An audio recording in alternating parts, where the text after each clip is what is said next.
The palace lights were still burning after midnight, and behind one closed door inside Buckingham Palace, according to this dramatic royal account, King Charles made a decision so sudden, so private, and so explosive that even the two people closest to him were allegedly told not to enter the room. Not Camilla.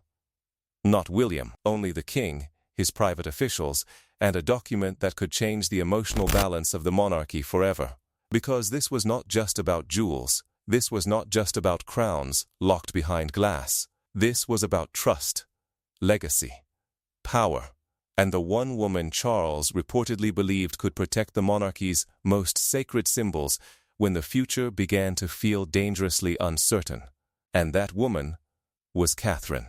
Before we go deeper into this shocking royal story, please subscribe to the channel. It really supports our work and helps us bring you more powerful royal updates like this.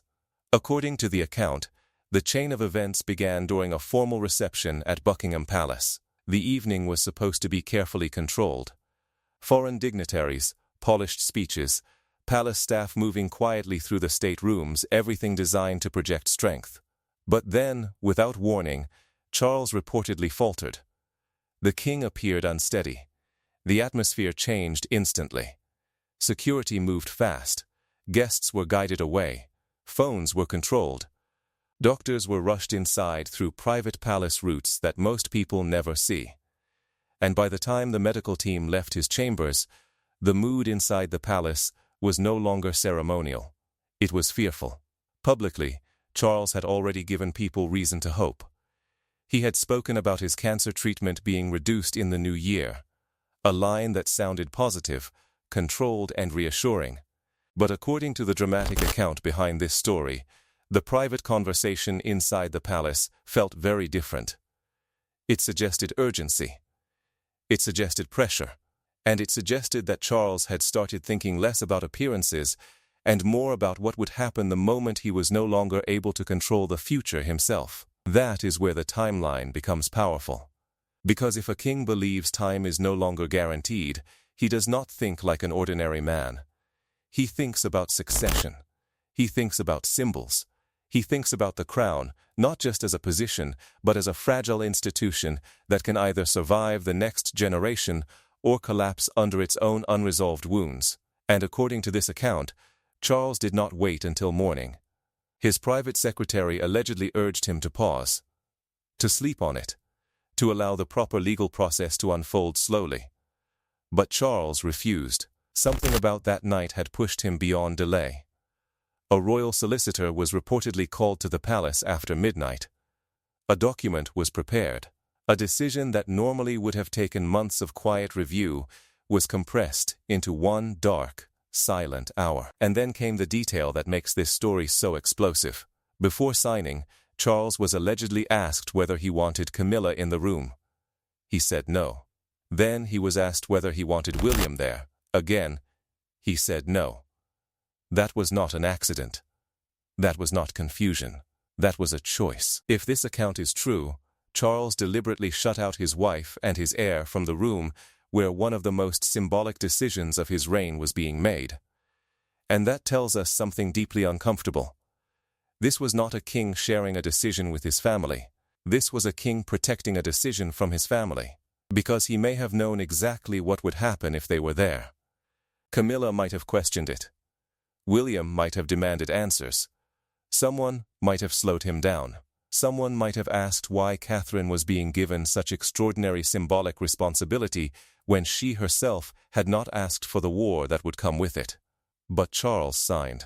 And according to people linked to this account, when the document was complete, he said only 3 words. It is done. No celebration. No relief. No warm family moment. Just a tired king, sitting in a midnight room, staring at a decision that may have secured the future of the monarchy while tearing open the wounds inside his own home. The order, according to the claim, placed Catherine at the center of the crown jewel's future guardianship. And whether people believe every detail of that account or not, the emotional power of the story is clear. The crown jewels are not ordinary treasures. They are not just diamonds and gold. They are symbols of monarchy itself. They represent coronations, wars, survival, empire, controversy, duty, and power. These jewels have survived destruction. They have survived theft. They have survived centuries of political storms. And now, in this story, their future becomes tied to Catherine, the woman many people already see as the monarchy's strongest bridge to the next generation. But inside the palace, that decision reportedly landed like a bomb, because Camilla did not hear it from Charles first. She allegedly heard it from a staff member hours later, after the ink was already dry. The message was delivered in that careful palace tone people use when they know their words are about to cause damage. And the moment Camilla understood what had happened, she moved straight toward Charles's study. In her anger, she reportedly forgot to close the door completely. And that small mistake allowed a staff member nearby to hear the confrontation. Camilla allegedly told Charles that he had made her irrelevant while she was still alive, still beside him, still his wife. And Charles did not respond with a soft apology. According to the account, he answered with something far colder. He told her the crown was never something a wife keeps. It was only ever something she was allowed to borrow. That sentence cut deeper than any official decree ever could, because in one moment it stripped away the polite language of royal marriage. It reminded Camilla that a consort does not inherit the throne. A consort does not own the symbols of monarchy. A consort is given access, status, and visibility, but always under the authority of the sovereign. And when the sovereign changes, everything can change with it. Camilla may have known that in theory, but hearing it from Charles, in the same breath as Catherine's rise, turned an old royal rule into a personal humiliation. And this pain did not come from nowhere. According to the account, Camilla had spent years feeling that certain royal symbols moved toward Catherine while quietly moving away from her. One historic necklace, one public appearance, one carefully chosen jewel after another, small moments that meant little to outsiders, but carried heavy meaning inside palace walls. Camilla never complained publicly. She smiled through the cameras, she attended the events. She stood beside Catherine when protocol required it. But behind that calm face, the account suggests she remembered everything. And that kind of buried resentment is dangerous, because loud anger burns quickly. Silent anger waits. Then came the line that allegedly revealed the true wound. Camilla reportedly said she refused to be the second wife erased from two histories at once. That sentence says everything. For decades, Camilla has lived under comparison with Diana, the beloved first wife, whose memory still moves millions. And now, according to this account, she found herself pushed aside again. This time not by Diana, but by Catherine. A younger woman. A future queen. A woman who had not even been in the room when Charles made the decision. To Camilla, it may have felt like history repeating itself in a new form. First, Diana's shadow. Now Catherine's future. Always another woman standing between her and full acceptance. Charles reportedly did not call after her when she left. He stayed seated, staring at the document that had just damaged the peace inside his marriage. And nobody knew what Camilla would do next. Would she swallow the humiliation, as she had done so many times before? Would she continue smiling for cameras while quietly filing away the insult? Or had this crossed a line even she could no longer accept? That silence mattered. Because in a family built on public control, silence is rarely empty. It usually means decisions are being made behind closed doors. While Camilla carried the sting of being shut out, Catherine was facing a completely different burden. According to the story, she had not asked for this. In fact, before the decision became final, Catherine allegedly asked Charles to wait. Not forever, not as a refusal, just until the family could absorb the pain without turning it into another palace conflict. But Charles said no.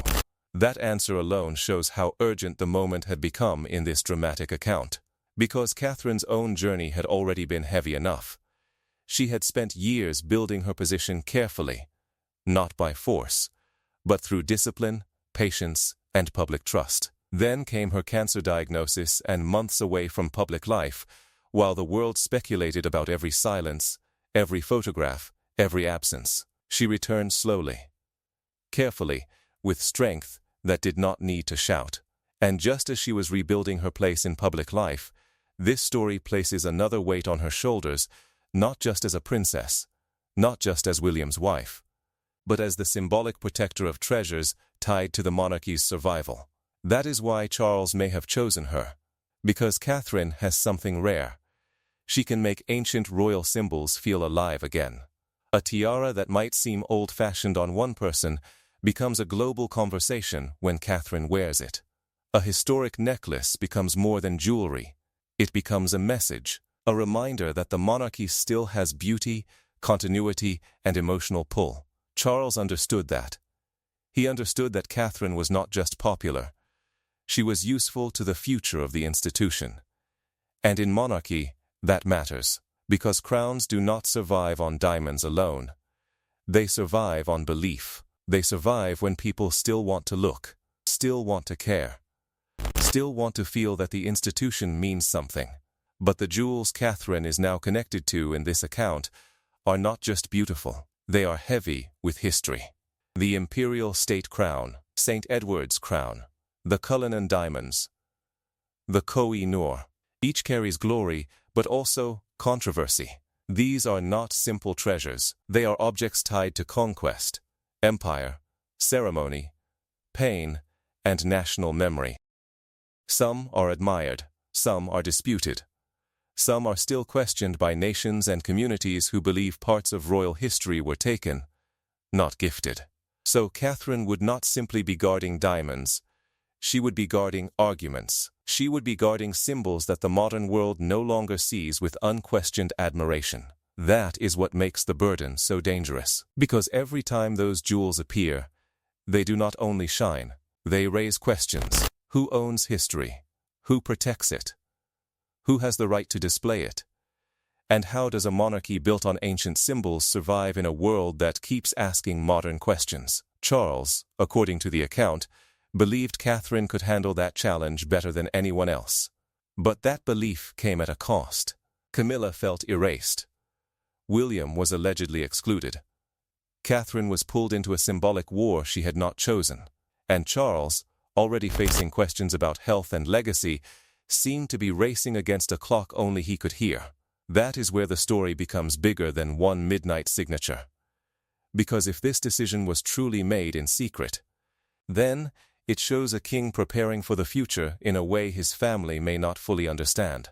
It shows Charles trying to lock certain symbols into place before the next stage begins.